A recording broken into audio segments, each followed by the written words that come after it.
Okay, welcome everybody to this breakout session on graduate teaching and teaching graduate students. I want it to be a little bit broader than the I'm sort of like the journalist whose editor picked the title and I didn't. So I want this to be more about mentoring and working with graduate students and consistently emphasizing what's a little bit different maybe from with your undergraduate students. I'm very pleased to have a wonderful panel here. I'm going to just announce them very briefly. I was going to say a little bit more about their teaching, but since we started that, I'm going to let you guys do that. In alphabetical order by first name, we have Assistant Professor Angela Bradford in the School of Family Life and the Marriage and Family Therapy Program. She received her PhD from Auburn University and started here in a great year, 2012. Same beginning class that I did. We have Kevin Schaefer, Associate Professor in the Department of Sociology, who spent several years in the School of Social Work, and he received his PhD in Sociology from the Ohio State University.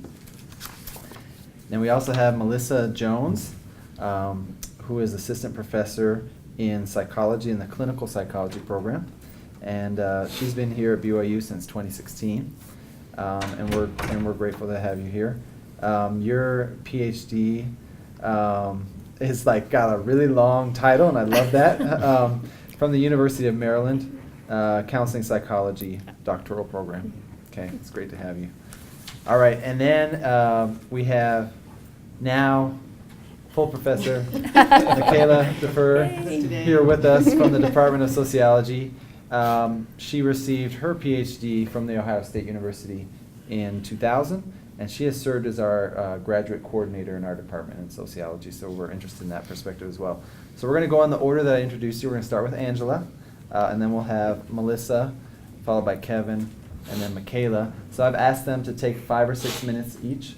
I'm going to try to keep you on, I'll tell you 1 minute to go or so. I'm stopping early, so okay, good. It'll be fine. Well, we'll see about that. Yeah. I was just at a session where people had 5 minutes, and that was a very creative definition of 5 minutes. And then we'll spend the whole bulk of the time, half the time with the Q&A. So half from you guys and half Q&A. So Angela. I had a graduate mentor who once told me I had a problem with indiscriminate honesty. I would say things I didn't need to say, so I'm just going to start that way. So last year I came to this and I put in my comments at the end that I really wanted to learn more about graduate teaching because most of my teaching is graduate instruction. So 4 out of my 5 classes are graduate every year. And then they asked me to be on the panel, and I was like, I don't think I should be on the panel. I needed help with it. And they said, no, it's fine. So what I did was I thought about how I teach and how I think it's probably pretty weak. And then I looked up some things about graduate instruction. So I'm just going to share with you what I do, and then share with you what I've learned about that. So I basically felt, as you all know, we don't get a whole lot of instruction on how to teach graduate students in school. Actually, there's not a whole lot of instruction on how to teach at all, right? And so I just kind of followed the pattern of my mentors in my classes, which was all seminar style for the most part, if it was in a stats class. And so we would just go through the readings. We would all read ahead of time. We would just go through the readings, honestly, chapter by chapter or article by article. And it would be incumbent on the students to discuss, to kind of ask questions and analyze and synthesize the material and whatnot. So I just kind of followed that pattern with my students. But I've received, in the past couple of years, I've received a little criticism about that in my evaluations where they've said, I don't really like how we go chapter by chapter or article by article. And I thought, I don't really like it either. It feels a little disjointed. And so so I was trying to see what there is. And I found this nice article that I will refer you all to. It's called Rethinking the Graduate Seminar. It was published in '99, and it's in the journal Teaching Sociology. And it talks about 4 different ways to teach graduate students and kind of talks about the disadvantage of all of those ways. Just very briefly, right? There's lecture format, and then there's kind of the student-led discussion, the instructor-led discussion, and then the split-up read and present kind of discussion. And they kind of came to the conclusion that probably the best approach to teach graduate students is with instructor-led discussion, seminar-style things like what I do. But the problem with those is that they're often unfocused.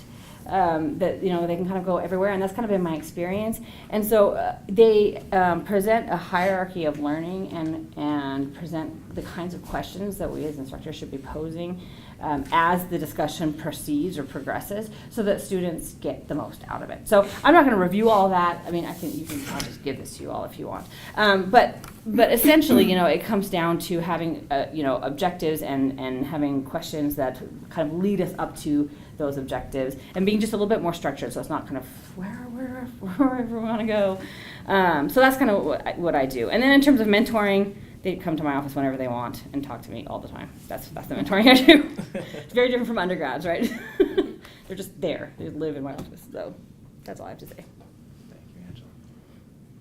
Oh, is it me next? Yeah. Okay.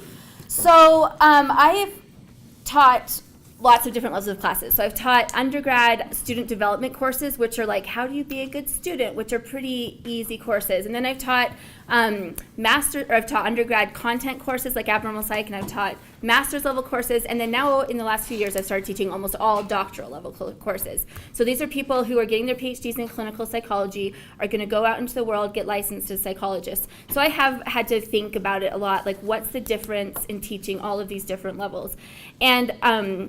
And I found a taxonomy, many of you probably know about Bloom's taxonomy, for teaching. And that really, when I first started teaching graduate courses, that really clarified things for me, because it starts at the bottom level with knowledge, right? And I think that a lot of the undergraduate classes that I used to teach, it would be knowledge. I just need to transmit these things to them, and then they'd get that in their reading. And then while I was teaching, I'd make sure they comprehend it, right? And sometimes it would go a little bit beyond that to application, but often it would sort of stick with, do you understand the material, right? I think with graduate classes, we need to go a little deeper or a little higher up the taxonomy. So I start my classes with the assumption that they've read the material, so they have the knowledge, and they'll have lots of articles or book chapters, and I just assume they've read it and they have the knowledge. I don't think that's something that I need to transmit in a graduate course, and you guys can tell me if I'm wrong, but that's what I think.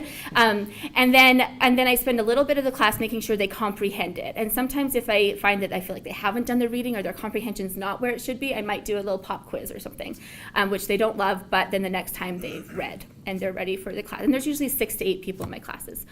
But then what I really want to focus on is the top part of Bloom's taxonomy, which is application. And so most of my classes have some clinical applications. I teach Introduction to Psychotherapy, I teach culture, diversity, and gender issues, and I teach clinical research. So all of those things, even when we're talking about how to do clinical research and what the studies say, they have clinical applications. So I invite them to bring in their clinical work or any of the work they've been doing to understand how what they're reading and how what they're knowing applies to their clinical experiences. And then the next levels are analysis, synthesis, and evaluation. And so that's where I feel like I want to spend most of the time in the class. I want them to focus on analyzing the research that they've read, synthesizing it, and evaluating it. And one way I do this often is, students, I think we get our students really good at critiquing research studies. Like, I don't know if that's other departments, but my students come in and there's a research study and they're like, well, these are all the problems with it, so we shouldn't believe it, right? And I feel like I have to compel them to understand that this still has value. Like, what can we learn from this?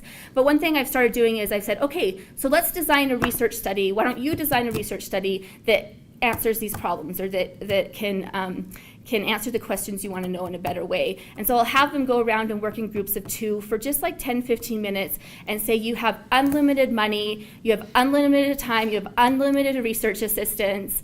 How would you actually find out the answer to your question, right? And they love it. And then we go around and everyone sort of says their thing, and we design this amazing study. And then we take another critique of it and we say, well, where are the problems with this that we still have? So it kind of gives them an idea that, of course, every study's flawed, and what can we still learn from it? So that's one of these sort of analysis synthesizing pieces I do. The other big thing I want to say is, I feel like we're sending people off, especially in clinical psychology, we're sending people off with this degree, like I'm a psychologist. And I feel like they should be able to answer basic questions about psychology in a really competent manner.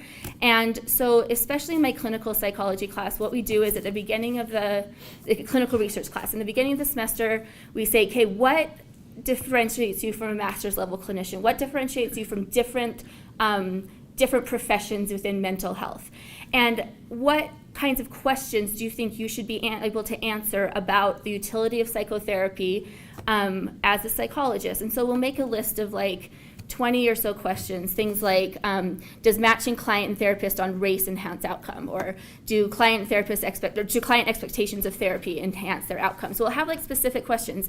And I say, these are things that if you're sitting in a classroom or if you're in an elevator with someone and they say, does it really matter what client or what therapist my child sees, or are all therapists about the same, that you're able to answer that question citing research like in a really competent way. So what I do is I have them write those questions, and then throughout the whole semester we work to answer those questions, and then for their final exam I give them 5 to 7 of those questions. They don't know ahead of time, so they've really prepared, how would I answer these questions competently?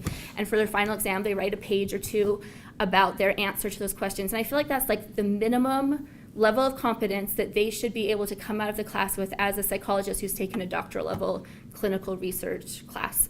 So, and then other things for professional development, I also have them do presentations, because as psychologists they're going to be supervising, they're going to be teaching, they're going to be doing a lot of different things, and so I want them to be able to present articulately and competently, and so I give them the chance to do presentations, and I have a rubric that incorporates not only knowledge of the subject area, but competence in and professionalism in presenting. So that's that.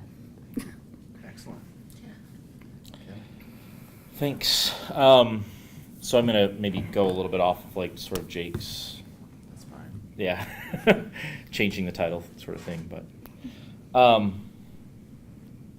let me sort of be maybe a little bit controversial in terms of like the title of the breakout session, in that I think the vast majority of teaching of graduate students actually doesn't take place in the classroom at all. In fact, I sort of think that grad classes are things that we do because the university tells us we have to do them. And in fact, when I think back on my graduate school experience, I couldn't tell you 95% of the stuff I learned in classes. All of my learning was taking place with faculty members in my department outside the classroom, and I actually think that that's sort of in part what Angela was talking about in terms of grad classes are actually like the pedagogy is actually quite poor in grad classes, but also that grad classes are often not designed with the end goals in mind. And we just sort of, I think sometimes, and I've been guilty of this as well, but we don't think of what is the goal of graduate school when we're designing the class. I think often we think about, I'm going to take this undergrad class and I'm going to put it on steroids, and now it's a grad class. And so in my view, the most important thing that students get out of grad classes is actually professionalization. And so it's been sort of weird. So I was in School of Social Work, which is grad only, and very much geared towards producing professionals, right? And so when I taught my courses in the School of Social Work, I had to think about what is the end goal of my students at the end of the 2 years when they're out of here with the master's. What do I want them to be able to do with this degree and what they learned in my course for the next 20 years, right, as their professionals. And that led to very, very different course design than when I first started teaching my courses. So, I mean, I think that's one piece, and that's going to look different for everybody, and it's going to look different based on what your course is and what sort of the learning objectives are of that course. The second thing, which is completely not related to the first thing that I thought about, is the challenge, and I think this might be particularly common here at BYU, is the big fish in the little pond phenomenon. So a lot of our graduate students were really, really excellent undergrads who received a lot of attention from faculty members because they were deeply interested in the topic, and they were more than competent. They were actually like very, very good undergraduate students. And then they get into a graduate program, and I'm not the big fish anymore. There's a bunch of big fish in this pond. And that can actually lead to a lot of problems. And I think it's incumbent upon us as professors to think about that. So actually the first day, like I've taught first years, day one, first class, and I've actually taken the time to share with them what I think graduate education is, and it's not undergraduate education. And the three sort of things that I think about is, number one, I'm going to challenge you, and you may not like it because you haven't been challenged before. Number two is I'm going to expand the way that you think about the world, right? So if you don't come out of this thinking about things differently than you walked in, then I have failed as an instructor. And number three is you have to produce something, because graduate school ultimately is about production, right? So no matter what that professional goal looks like, whether it's to be a clinician or it's to be an academic, both of those have production associated with them, right? And so, and that production doesn't look like undergraduate production, where it's, I'm gonna write this, 5 or 10 page paper to a prompt, but it's like, I'm actually gonna produce knowledge, right? So those are sort of the two overarching themes that I think are really important when I think about grad classes and grad school and et cetera, so. Thank you. Okay. I don't know that I'm saying anything different from what my three colleagues here have said, but maybe coming at it from a little bit different angle from the grad coordinator position, talking about this production issue that Kevin just talked about. In our professionalization seminar that all of our first year students have to take, our touchstone phrase that we keep coming back to is the currency of the realm, and encouraging them to put themselves in positions where they can acquire the currency of the realm. And that might be different depending on what your program is like. We're a master's only program where the majority of our students we send on to PhD programs. And so the currency from the realm for us is presentations at conferences, publications. It's pretty swift to get a publication within a master's program, but at least having something that's submitted or in the pipeline. For more clinical programs or more applied programs, the currency of the realm might be different, and so you might have to have a discussion among your department as to what that would look like, but then structuring both coursework and then mentoring to produce the currency of the realm. And so I think it's really important to structure courses where, as Kevin put it, there's a product at the end. But that can be tricky, especially depending on your discipline. So we can do that in sociology, but it does limit the kind of data we can use. So it tends to push people towards secondary data that's already been gathered, that's publicly available, which means that they're limited to certain topics or certain approaches. It tends to be limiting from a quantitative kind of approach, and that might not fit every program, or it might not fit what you're interested in. So that might mean that you need to go into the course prepared to share data with students and prepared to co-author with them because it's your data and you don't want to just give it away. But that might help them develop the currency of the realm. And that's kind of a tricky thing to grapple with, but would get them a product at the end of it. Similarly, going into projects where you're a mentor, whether you're an assigned advisor or whether it's a student who's come to you because they're interested, with the idea of not just working with them, but working toward a product. And of course, the dream is always a publication in the end, but really using that intermediary step of a conference, I think can be quite useful. I know for me, it gives me deadlines, which then is incredibly useful to help create a finished product with a student that has to meet a particular deadline. Whereas I might be more inclined to go, we have our meeting every week, and we produced 2% more of what we're working on every week. If we have a conference deadline that we're concerned about, they get the currency of the realm to put on their CV, but then also it helps me move them forward. So one thing that I wanted to bring up that I don't know if everyone knows, I did not know this until I was the graduate coordinator, is that every program, every department that has a graduate program has money that comes to them from graduate studies. That's great. It's actually quite generous money. You'll want to talk to the details of your department head or your graduate coordinator about how much money each of your programs gets. But it comes with golden handcuffs.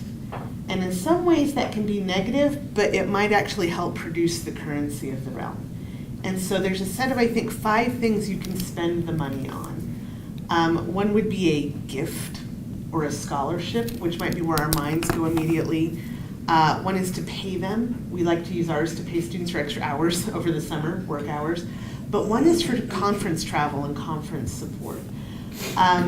You can't use it, we're constantly frustrated with this, for something like, we wanted to buy a small refrigerator for the grad lab, which we felt was a benefit to the students. They could put their food in it, and we weren't allowed to do that. So that money has really limited options that you can use to spend it on, but there's quite a lot of it that you can spend for something like conferences. And so I don't know if faculty members always know that, and if they don't know that, then they might feel like, well, sure, we can work on a conference presentation, but how's the student going to get there? I don't want to spend my 20 accounts to send the student there. I need to spend it on other things. There actually is support. If it happens to be an international conference, there's support from the Kennedy Center that's explicitly for students going to conferences, issues like that. And so organizing our courses, organizing our mentoring activities around whatever the currency of the realm is, not only gets these products for the students, builds their CVs, builds their experience that they can take to go out and find a job, but there's a lot of support for it here, and so I'd encourage us to inquire about those forms of support. Great. Okay, well, I really appreciate the opening, and I have the same statement as Angela that I asked for a panel on this a few years ago, because it is a different enterprise to mentor, work with graduate students and teach these courses. So I'll introduce myself. I'm Jacob Brewer in sociology, and with your question, if you just say which department you're in, and then if it's a specific question for one of the panelists, and then after you guys ask them all the questions, then we can start to ask them questions, and we can open it up to a dialogue. So go right ahead. This is your opportunity. We've got a great ratio of panelists to attendees. Yeah, Scott. So Scott Sanders in sociology. I agree. I really like what you said, Kevin, and I agree with this idea, because I remember feeling in graduate school that if you're going to take a class, you should get something professionally out of it. And so I tried to do that this last fall with, I guess what I'm trying to ask is, how do you balance, and I know this is going to be, it depends on the class and all that kind of answer, right? But how do you balance like the extra work it takes to, because like Michaela brought in, like you don't want to necessarily give your data, but balancing data, because the idea of trying to, like, even if it's just a presentation at a conference or a paper, that's a lot of actual work. And is there room in the, I don't know if there's like a curriculum angel just to say, like, today we're going to workshop your papers, and so you have less reading. Is that a way to kind of mitigate? Because that was the problem I had, is I set it up like I have always done in my grad. My first grad class was this last fall. And I set it up just like my grad classes. We're going to sit around and talk, and you'll read, and you're in charge of the lecture. And then by the end, we all want to have a paper. And it was just overwhelming, the amount of work. And I only had 5 students, and ironically, they were all undergrads. But like, I guess insights or questions, anybody about like good best practices of how to balance? So I have a thought, right? So one of the things that I had to give up on was, because I mean, I had the exact same experience, right? And I walk into grad classes when I was in graduate school, and here is a 30-page syllabus with every article ever written on, topic X, right? And why? Like, there's a time and a place for that sort of thing. And I don't, in graduate school, and I don't think that time and place is actually A, in a master's program, and B, in the classroom, right? Like that, there's a reason why general exams exist in graduate school, and it's for that very reason, right? And so if we think about, okay, so just thinking about sociology, right? So what are the components of our jobs as sociologists, right? So one of the things we do is teach.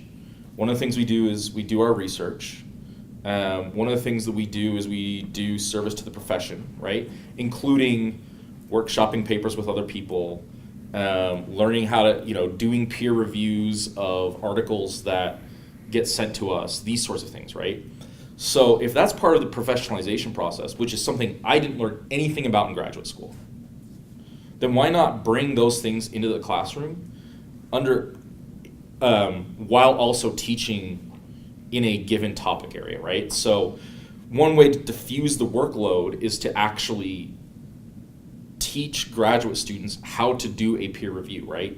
So one of the things, and I have the benefit of having taught like research methods, right? So with this, like you can sort of, but I think you can do this in any kind of class, is actually, what I do is I bring in an article that I, wrote, like, so the draft that went out to the journal. Here are the peer reviews I got back. Here is my, here's my response in the R&R. Here's how I improved it. Here's how I decided what I think is valuable, and here's what I thought was not valuable, right? And I actually think, one, you actually are teaching within the content area, but second of all, you're actually also teaching in this sort of aspect of graduate school or of our jobs, right, that we don't normally go through in graduate school, and at the same time, diffusing workload, right? And just so it doesn't look like I'm like sort of stilting it to like, look how awesome of an academic I am. I actually give them this paper that one of the reviews said I stopped reading this on page 14 because I hated your paper so much, right? So, and then that usually, but like, how did you handle that? Like, well, like I went and ate ice cream, and I came back yesterday, or the next day, right? And figured out how to fix it, but yeah. I like that idea. Mm-hmm. I actually was just thinking like maybe like book reviews too, Mm-hmm. contacting like the Lower Carroll Journal. Right. But I'm throwing this out to everyone. Has anyone ever successfully published all the way through? Because the other problem I've found is that even if you get a draft out, they all finish the course, and by the time the RR comes back, it's back on you. Yeah. And it's usually not like, this is my top article, look how amazing I am. It's something lower, and so then again, the workload's back on you. Right. To pull them back in. Has anyone found any successful ways of pulling them back in on an RR?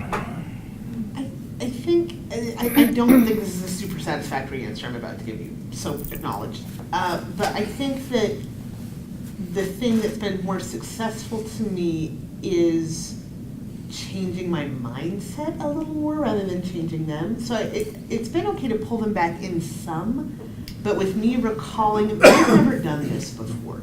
So even if they were literally sitting next to me, they've never done it before.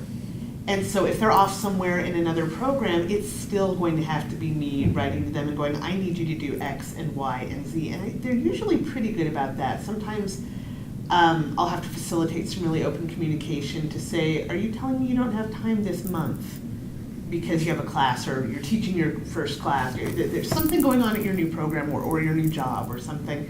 So the open communication is helpful, but they'll usually do the tasks. But it is true that it's very much directed by me. And that can feel a little frustrating if it feels like a side project, or if you shot for a lower journal because it's the student's first paper, things like that. But if I can just remind myself, even if they were still here and only worked for me, I still can say, hey, go do it, and get back to me, because they've never done it. And so the teaching is still extended. One thing that I think is a little bit tricky that we might want to talk about in general is, how do you craft files, annual review statements that you make on your faculty profile to get credit for mentoring someone who is no longer a student here? Because that's really what you're describing. And so, incentivizing those kinds of things matters too. I think to kind of follow up on your original question and what Kevin was saying, Linda Holmes, who's the pop culture reviewer for NPR, wrote a great article about having to let go of her sadness and anxiety that she was never going to read every book, or never going to see every movie, or never catch up with every TV show, and how freeing that was. And I think when designing a class, I do that even with undergrads. Let's read everything that was ever written, and I'm sad that you'll never be exposed to that, and I just can't. I just have to let go of that feeling that I'm disappointing them in somewhere, letting them down if they're not exposed to everything. And kind of swiveling to the idea that graduate education is depth rather than breadth might free me to provide fewer articles and make them generate one. Or to do some of the things that Kevin is discussing with, this is really the product, is making you someone who can do this. You're gonna have to go spend tons of time out of class reading deeply in the narrow literature that you're producing a piece of knowledge in. I'm not providing you all of those materials. And so that's a real swivel coming from an undergraduate, more of a breadth or a survey kind of approach to a graduate depth and production instead of consumption kind of mindset. And I'm still working on making that swim. So, I don't know if either of those wrong. I think I make that every time I teach a graduate course. I have to make that in the middle of the course, just in the middle of the semester. Sometimes we start out with Correction, the yeah. syllabus and we get it a few weeks in and we realize it's not working. Yeah. You'd think it not working 10 or 15 times would make me not try it. But, and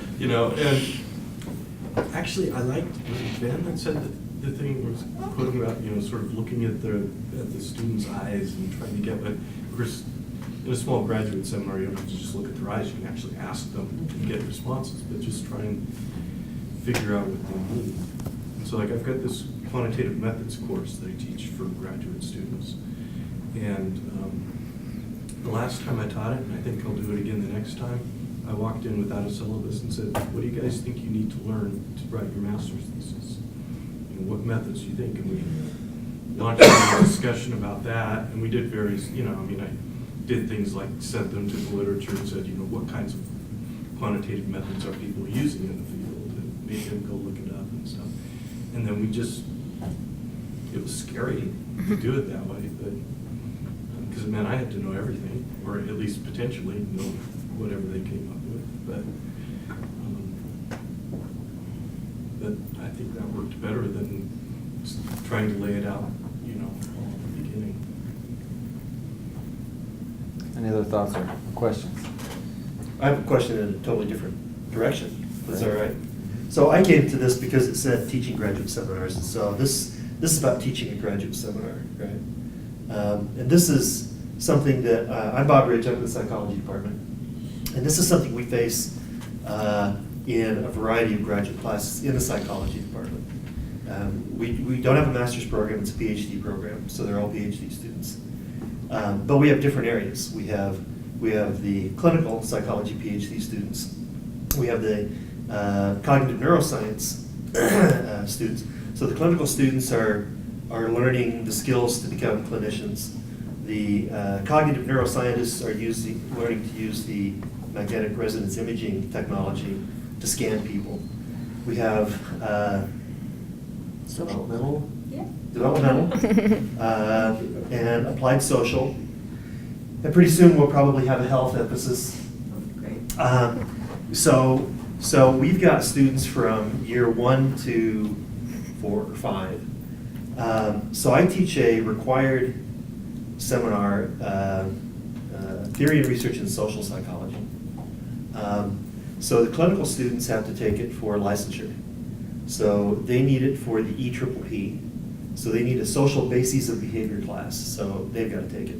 And I used to have counseling students who would come from the School of Education. I have neuroscience students. I've got social students, a few. So when we're talking about, going in mind, I've taught this 23 times in 26 years, right? And this has been, it used to be we had a theory and philosophy PhD program. And so I have people coming in from either in their 4th year of a clinical program, where their major goal during the semester is to get into an internship. And so they're applying for internships that are required. I've got first-year students. I used to have theory and philosophy students who hated everything about the science of psychology and everything in between. So to come in and say, okay, so what's the product, the goal, Well, there's a million of them, there's a different one for every student in that class, And I got an email this week from a clinical faculty member who said, we're having a retreat on Friday, and we want to talk about these graduate seminars because my conclusion at the end of my email to him was, I know going in that I'm going to get nothing better than maybe a mediocre course evaluation, because I can't be everything to everybody. And so the clinical students want me to teach toward the EPPP. The developmental students, the neuroscience students want papers about social neuroscience. So we're scanning people while we're having them do social things. And so it's, there's my lot, right? You know, as I go in. So I'm trying to figure out, and I have tried a lot of different things. My most recent was a jigsaw, you know, sort of, and the course evaluations came back, you know, it was all readings, there was not enough discussion. And if there's discussion, it's, well, it was too much like an undergraduate class, there's too much lecture, there was not enough discussion. No matter what, it is what it is, right? And so I'm curious about anybody's ideas about what to do in a situation like that, because I've tried for a long time, and I don't know that it's, and I know that I've got people leaving the class like, man, what a waste of time, and others like, oh, I'm really glad I took it, and some in between, and it's typically, you know, 15 students or so. In contrast to my graduate class this last winter, it had one, where he came in and sat in my office and we sat and talked for 2.5 hours. That was great. Still got mediocre evaluations. Actually, I said, look, you don't even have to do a course evaluation because I know who you are. He said, no, it was an applied social, and we did a little research project for the assessment librarian, and we have a conference presentation coming out about it and potential publication and stuff. And I mean, so that was great. But this class, the other one, and it's not only mine, because in the psych department, they've got to take, there's a core, you know, and everybody's got these different interests. And if you're not teaching to their particular interest, you know, I don't know how to convey when some people are looking to be professional clinicians. Some people are looking at going up to an applied domain. Some people are looking at an academic career. You know, there you go, right? And that's the same thing, you know, for a lot of us who teach graduate classes in the psych department, because of the number of students we have. That, you know, the clinic takes 10 every year. We take probably 15 new graduate students, 15 to 16 a year. You know, and so any advice or counsel, lay it on me. It's a real challenge. I'm curious, you two are in programs that share that, so I'm curious to hear what you say, but I have a question for you to go off that might sound like I don't respect the theme of the conference, so I just want to say that's not true. I respect the theme of the conference. We don't have that problem to the extent you do, but I know that we've gotten quite strict in saying, hello, student who's come here deciding that you want to study something that none of us are remotely qualified to study. You can't do your thesis on that. Sorry. And so I'm curious, we're talking a lot about student-centered learning and teaching here, but I'm curious when your faculty get together and say, what do we want out of this class? What are our goals? What are our objectives? What the answer to that is, and then the students can like it or lump it. So I'm curious how you negotiate. Yeah, so that's exactly my reaction. Like, I know it's a problem, but I also feel like, sort of suck it up, grad students, right? Like, I feel like they're coming in, they know that they have to get these 5 different general areas, and that's a part of what they need. Like, you know, there's some hoops that graduate students need to jump through. And so what I'm sort of trying to focus on more in this retreat we're doing tomorrow is like socializing them to being a graduate student. You know, I think they come in and think I should only be able to take the classes I want to take, and if I'm not interested in this, then I shouldn't have to take it. But part of getting a PhD in psychology is you have a broad basis of human behavior, and that includes social psych, and that includes biological bases and things like that. And so for me, I think what I'm trying to focus on in our program is when they come in, I love the idea of having, you said, like a professionalization class or something, like just a professional issues class. Like, this is what it means to be a good graduate student. This is what it means to be competent in these areas, you know. And I think some of it is just socializing our students to know that this is something they're going to have to do and to make the best of it, you know.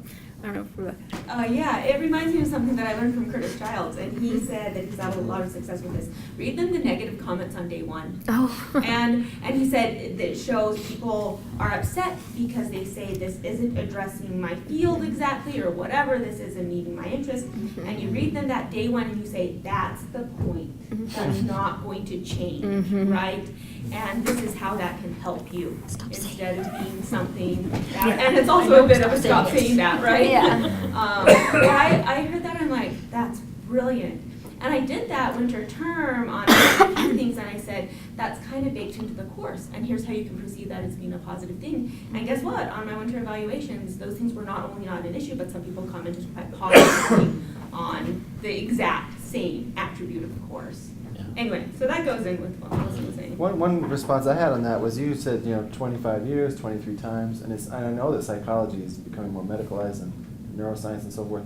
So maybe there becomes a point when, and it grows in size over time, that maybe there's 2 courses, right? Maybe there's 2 tracks or 2 something. You can split that into 2 at some point, just based on, the more global issues.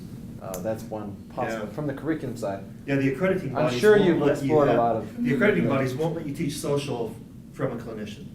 Mhm. It has to be somebody who's not a clinical PhD. Yeah. Right?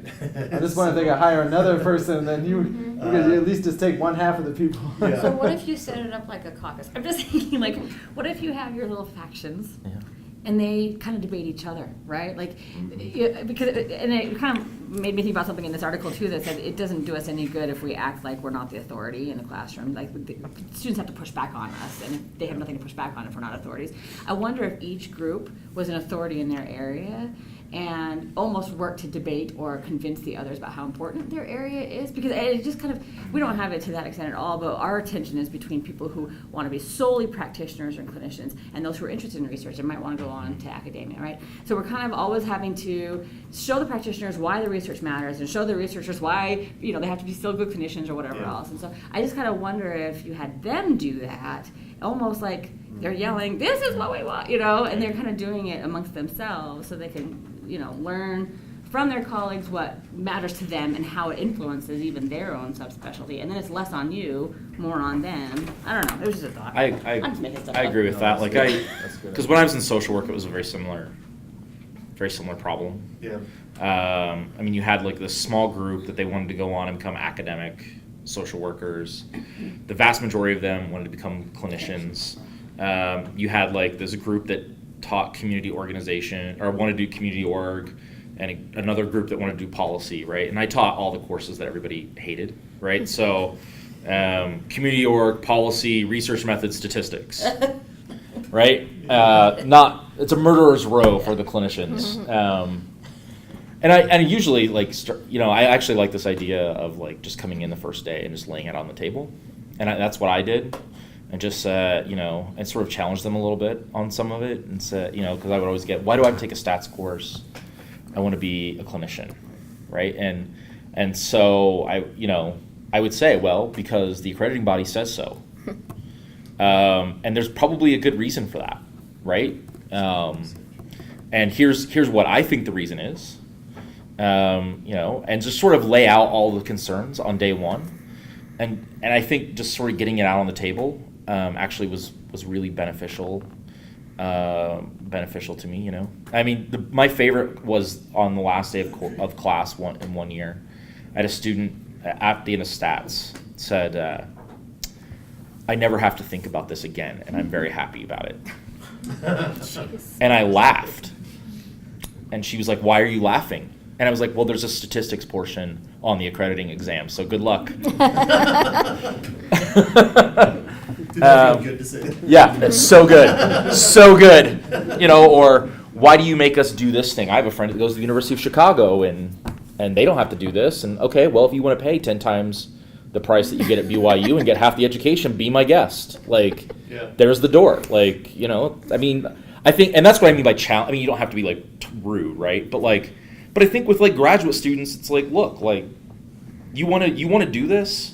This is how we're colleagues. We're not doing coddling.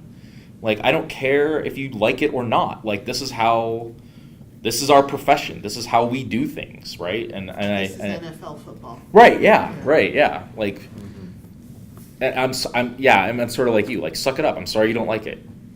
I do think everything we're saying, though, requires a lot of trust in our colleagues, which I sometimes feel a little reluctant to do, because my stomach hurts and my heart pounds every time I open student evaluation, even if they end up good.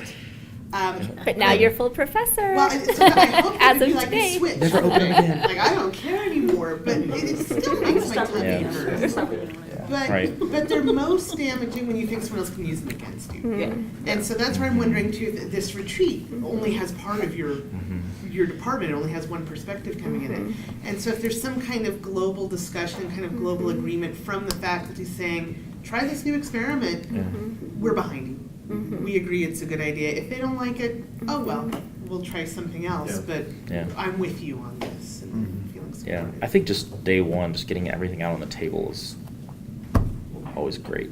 So, I don't know, maybe it's because our program is small and because they're all my students.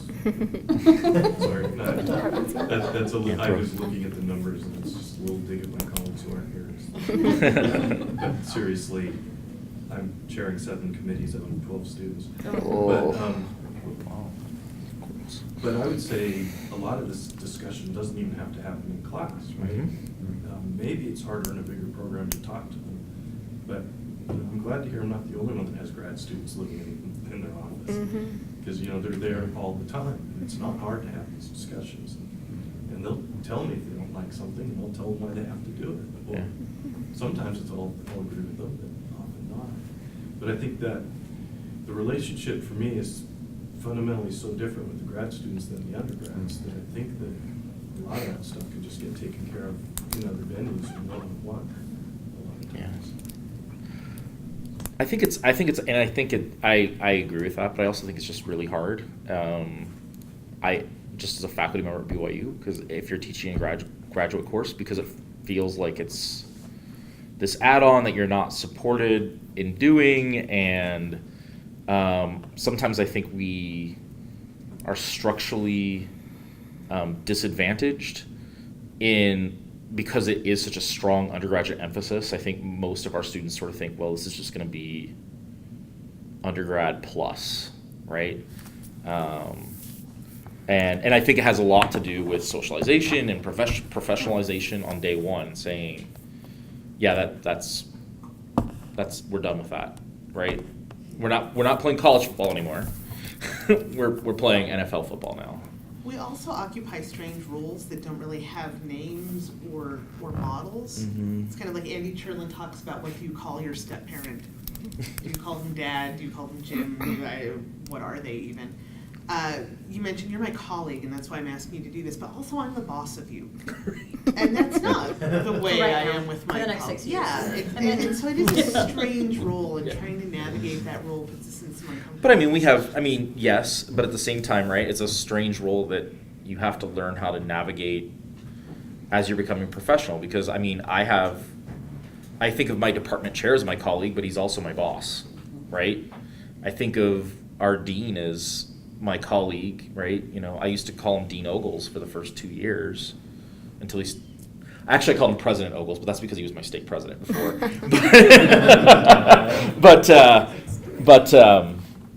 And he's like, no, I'm Ben, right? Like, so, we do have collegial relationships with people who ultimately have power and authority over us, and that's something that you have to learn if you're in a clinical setting, right? Unless you go it alone.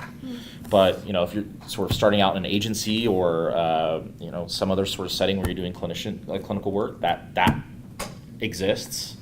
It exists in the academic world, right? Like, it's an interesting model, though, because they often do have a broader scope than I do.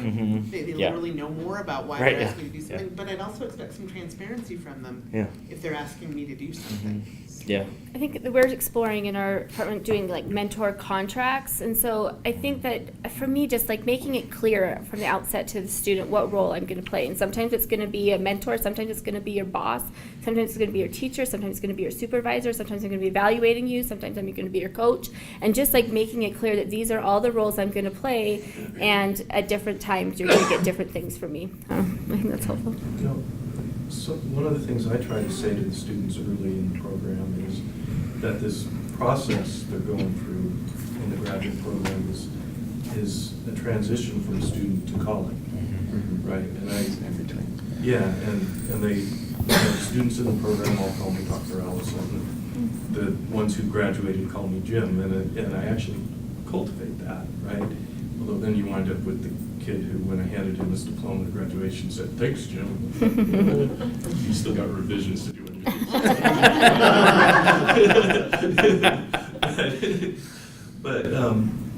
But I think having those conversations about that, about the nature of the relationship and the nature of the transition they're going through in graduate school is important. Because it means that, for me, it means that we expect them to do things like, by the time they're done, they better know more about at least one thing than I know, and they need to be professionalizing themselves with help by doing conference presentations and all that stuff. But I think just getting them to see that early on is important. Well, join me in thanking all of our panelists for enlightening us today.